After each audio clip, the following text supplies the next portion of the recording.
How long should he get banned? What was the difference between that and the Bruno Fernandes thing? These boys think it's absolutely, completely different. Not sure that our Newcastle fan, Kaz, who's just about to come on to talk about that, thinks the same. But what about Dan, the Fulham fan? Hello. Hello, gents. How are we? Yeah, good to have you on. What a disappointment it was for you yesterday because your team were in charge of that game up until that 40 seconds of madness. Well, yeah. Well, I'm going to say it before because no one else has done. We are still so proud of what they've done yesterday. Like you say, 75 minutes. We started to dream. You know, we wasn't expecting to get anything yesterday, and we did start to dream. But I can't believe the double standards in this Premier League. It's this season has been horrendous as far as the officiating. Right, so the yellow card, the handball. Yeah, he's come off. He's been pushed by Rashford, so he's off balance. The ball's hit the top of his leg and hit his arm. So it's a yellow card and a penalty. Fair enough. The touch from Mitrovic, he's literally like, how can we not compare it to the Fernandes incident? Fernandes has shoved the linesman, and Mitrovic has just literally tapped him on the arm and said, how can you give a red card? Obviously, he's angry. The whole game was taken away from us by that officiating.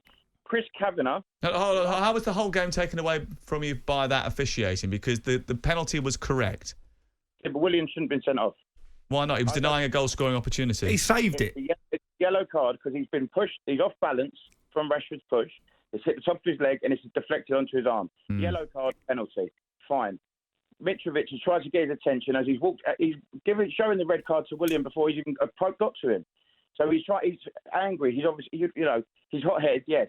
But it's just, I'm sick of it. Chris Kavanagh, he was the ref for the West Ham game when we had two handballs. West Ham had two handballs in the build-up of play. Do you remember the game? Right? Yeah. And we pointed that out earlier on because Marco Silva brought that up, didn't he, in his post-match interview. But this idea that referees have got an agenda against certain clubs is probably a little bit spurious, isn't it? You know, ultimately, they might make mistakes, they might get things wrong, but the agendas against particular clubs, is that really something that's real? Smaller clubs. Listen, I might be clutching at straws here, but everyone wants to see Man City versus Man United in the FA Cup final. The game was there was no way Man United were winning that game yesterday until that moment. So, you know, you're absolutely right in the terms of that you were totally in that game until the 73rd minute of the match. I must admit, Crook will tell you this, I backed Fulham to get to the final this year. Oh, so I forgot that. I was absolutely gutted about the fact that it turned the way it did because I've been banging on about Fulham getting to the final since early in the season. Dan, thank you very much. We're a little bit conspiracy theorists there afterwards, after the initial bit, but I understand where you're coming from. Definitely very emotive. I bumped into some Fulham fans as walking out of the stadium last night. A little boy, only 5 or 6. He was in absolute tears with his mum. He thought they was going to Wembley. You know, naturally, you're going to see. It's interesting to listen to Dan there, isn't it? I didn't see a push from Rashford. Did you see that? Did you see a push? Now, maybe there is. Maybe you want to go back and look at that. And maybe that has influenced But either Williams. way, it doesn't matter because denying a goal-scoring opportunity with your hand is a red card. 100%. But he's been affected, hasn't he, running back? Let's go to James, who's a Fulham fan. Hello. Morning, Jen. You're right? Yeah, not too bad. I just wanted to pull you up on a couple of things, Sam. Go on. When you said that the Mitrovic penalty incident in the second minute was not blatant, I mean, you've got Luke Shaw, hands in his back, he's going to jump for the ball, and he's completely taken him out of the game.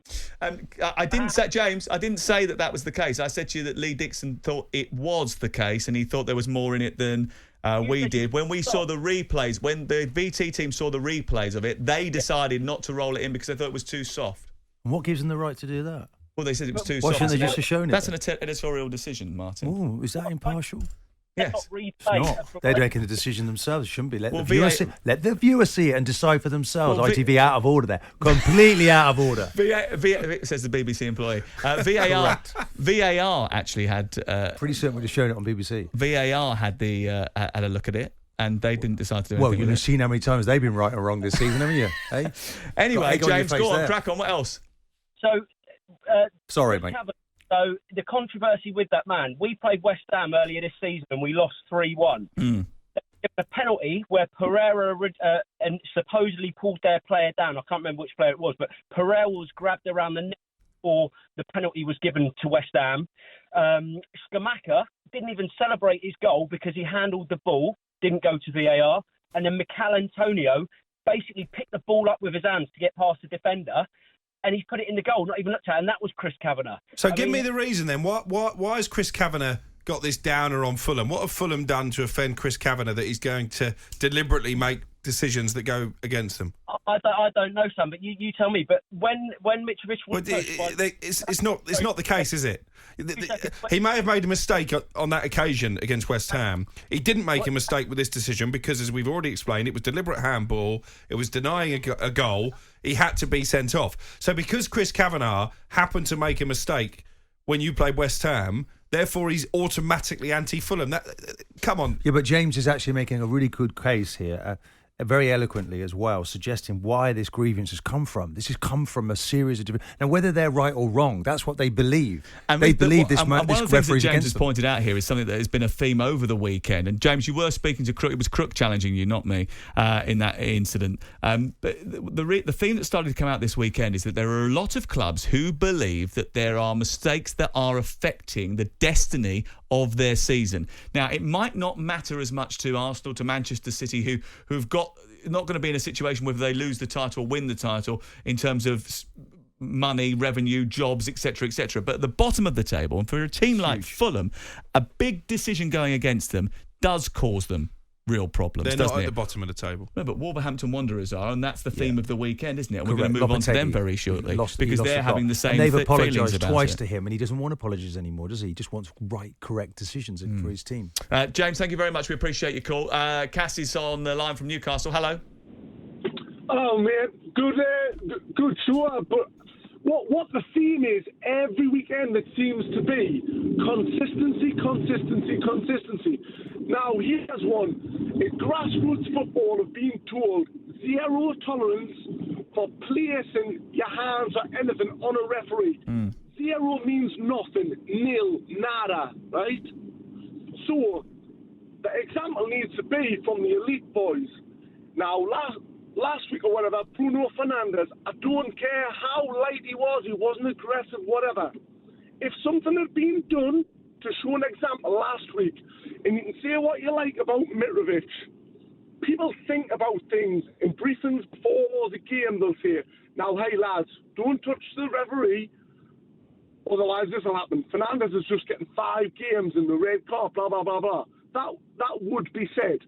At grassroots, a guy, when a referee didn't listen, has tapped, this is junior football, tapped the referee, he's getting a £750 fine, he's getting 120 days ban. This is up in the northeast, I'm not going to name the club, and this is junior football, the guy's a volunteer, but the example's being set.